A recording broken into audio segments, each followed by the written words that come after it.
makin lama itu tampaknya negeri ini makin jenaka, makin kocak, makin lucu, makin menggelitik. Kacamata Lis Hartono atau Cak Lontong, setuju tidak? Setuju. Indikasinya jelas, saya bekerja melawak semakin susah.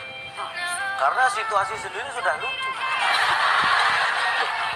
Lawak itu kan menghibur, ketika yang dihibur lebih lucu, kita nggak berfungsi.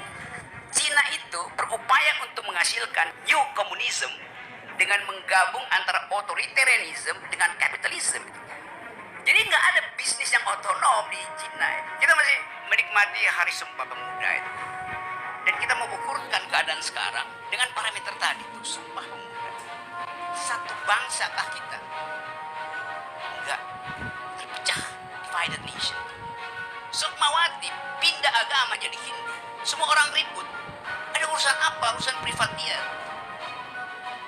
Artinya Presiden Jokowi gagal menghasilkan the idea of citizenship. Kalau orang percaya bahwa hubungan kita semua di sini hanya hubungan kewarganegaraan, kita nggak persoalin agama orang. Jadi bilang itu salah sendiri. Bukan kok Jokowi yang saya iya, karena dia berjanji dulu di dalam Siratul Mustaqimnya untuk menghasilkan kesetaraan warga negara. Jangan mau jadi anak muda yang mengecut, hidup cuma satu kali, mari hidup yang berarti. Akan ada yang berubah, akan ada yang bertahan. Tapi satu yang pasti, harapan, keyakinan, dan cita-cita harus terus diperjuangkan.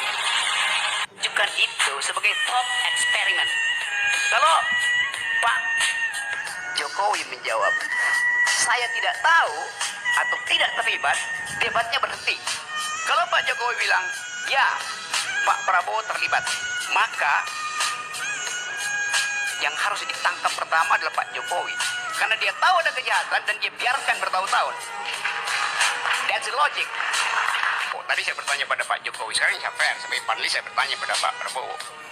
Saudara Prabowo Subianto, apakah Anda terlibat di dalam pelanggaran HAM di 1998? Harusnya Pak Prabowo bilang begini, saya nggak bisa jawab.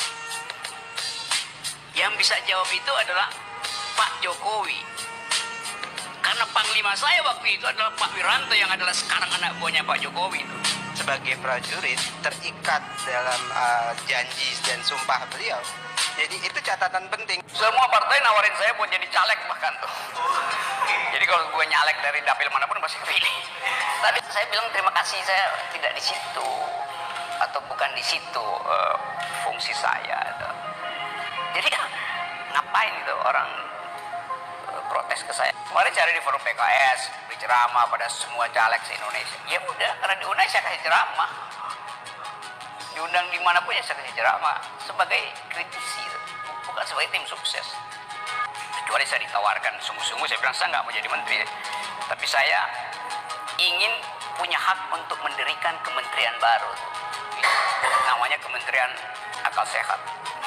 Itu mestinya disebut sebagai Kementerian Akal Sehat dalam kurung anti fanatisme.